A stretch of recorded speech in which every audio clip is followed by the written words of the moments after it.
Housing affordability in Seattle and economic analysis. Seattle has one of the fastest growing populations in the US. They grew by 2.1% between 2017 and 2018. And this is a continuous trend. They also were the fastest growing population in 2013 as well as 2016. Over the last decade, Seattle has grown its population by nearly 140,000 residents. This has caused a strain on the infrastructure in Seattle, particularly on the housing affordability market. Analysis by King County shows that the county would need 244,000 affordable units over the next 2 decades to keep pace with this growth. And we can see between 2012 and 2017 that average rents and average home prices have risen by roughly 50%. This is being most felt by the lowest income earners in Seattle. We can see that folks making less than 50% of the median income in the city, the available housing stock for them has dramatically dropped. At a height of 35% in 2010, it's all the way down to only 18% in 2016. This has resulted in a growing homeless population in Seattle. So between 2008 and 2018, the unsheltered population has risen by 42%. There are over 6,000 residents of Seattle who are living unsheltered right now. This makes Seattle the fifth largest unsheltered homeless population per capita in the US. And you can see that the city and the county are trying to keep pace. This is a graph of affordable housing in construction right now.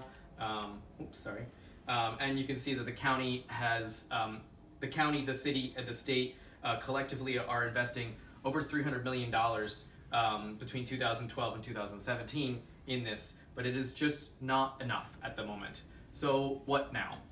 Because the housing market is an elastic market, 2 things need to be done. First, increase supply, and second, correcting the market right now at the moment. So rent control or a price ceiling on housing is a really important policy. And first generation rent controls like the one in San Francisco have had a lot of issues and a lot of criticism. But a second generation in rent control has an ability to correct the worst tendencies of this market, as well as balance protections for all constituents. So this program would provide protections to developers by giving them a fair rate of return on their investment, so allowing rental prices to increase at a fair rate of return. And it would also exempt new developments for 15 years, allowing for there to be continued incentives for increased supply. The program would give tenants protections by eliminating no-cause evictions, so landlords couldn't evict people simply to raise the rent. And it should be paired with a first right of refusal purchase program that would give tenants the ability to purchase their housing with affordable financing if their landlord attempted to convert that into non-affordable rental property. These would stabilize the market as is, but they could not correct the affordability crisis right now alone. That needs to look at the overall development issues with the market and what is affecting supply. What's affecting supply is the cost of development in this city. So Sightline did an analysis to figure out how much does a mid-rise apartment complex cost and what are its biggest single line items. You can see here that construction and land make up 2 of the largest single line items, accounting for over 53% of the total development costs. So those 2 issues provide an opportunity to bring down that cost. First, on the land cost side, the state has passed a new law that allows for the free transfer of underutilized state property to affordable housing developers.